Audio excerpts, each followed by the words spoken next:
According to the latest Siena poll, Democratic Congressman Scott Murphy has a 17-point lead over his Republican challenger, Chris Gibson, with less than 7 weeks to go until Election Day.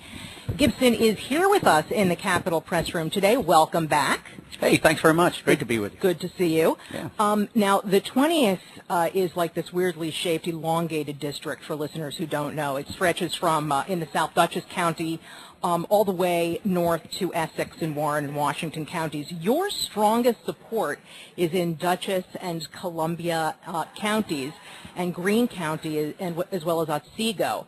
In the North Country, where you would expect more people to come out for Chris Gibson because there are more Republicans enrolled, you didn't do as well. How do you explain that? Well, first of all, let me just say that this poll that just came out doesn't track with other polls that have come out recently. I don't think it accurately reflects where this race is right now. Anomalous? Well, I do, and let me take a few moments here to explain. First of all, in relation to my response, recognize the fact that the poll was taken before we were executing our media plan. I mean, they started polling. Just came out with TV. Just came out a couple days, and we had a mailer to 115,000 households that was en route. So I believe we're in better shape in terms of name recognition than we were in terms of that poll. I think also you have to recognize the fact that that poll that came out was really within a couple days of the poll on the primary. And they missed the primary in a big way. I mean, you look at this research institute, Siena Research Institute, and they predicted that with 95% confidence, either Lazio would win by 5 or Palladino would win by 3. When you look at plus or minus 4 and the confidence level. It also was talking about, I mean, I saw the poll that came out, and I had Steve Greenberg on. While that is true, they missed it, and I think that Steve Greenberg would admit that they didn't capture what happened on primary day. They did capture the trend, the wave. Well, you know, the thing of it is that what they're missing is the voter turnout. That's really the key point. When I talked to our supporters yesterday, I mean, they didn't just miss it by a little. You know, the 95% confidence level had Palladino winning by 3. He won by 24.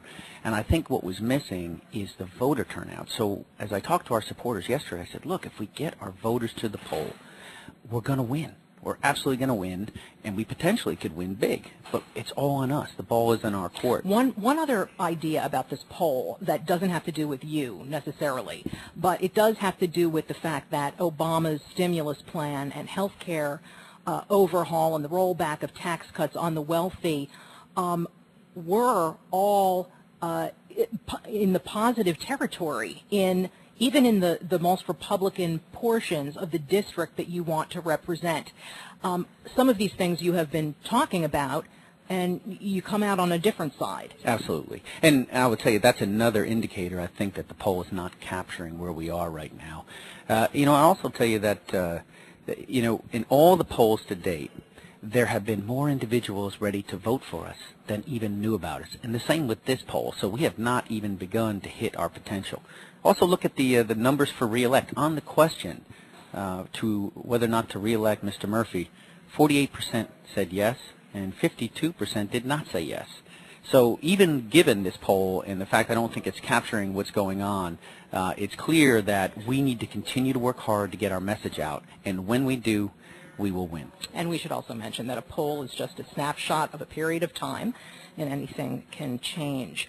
The thing that surprised everyone, though, is that voters are so angry that they would come out and pull a lever for one particular candidate over another, Carl Palladino over Rick Lazio, for example. What are voters so angry about? That their government is not listening to them. I mean, time and time again, the people are standing up and saying we cannot continue with these deficits and the debt, and they want to see a focus on job creation. We're about 20 months into this stimulus, and we're moving in the wrong direction. Siena came out with a poll today that showed that they like the stimulus again in the 24th congressional. I'll tell you, in the 20th district, Susan, it just doesn't track with what I'm out every day, unlike I will be today, and I'm listening. And it's not just Republicans, conservatives, independents. They're Democrats that believe that this is not right. We have spent our money. Look, my generation, I'm 46. We've spent our parents' money. We've spent our money, and now we're reaching for our children's money. And there's just a belief that that's not the right way to do business. So if we're going to grow this economy, we're not going to grow it from Washington, D.C. We're going to have to remove impediments. We need to listen carefully to our small business owners and their employees, because they're the ones who are going to create the jobs. 70% of our job growth right here is going to be by small business owners. It's not going to be a Hail Mary pass. We love to have the global foundries. I mean, that's wonderful.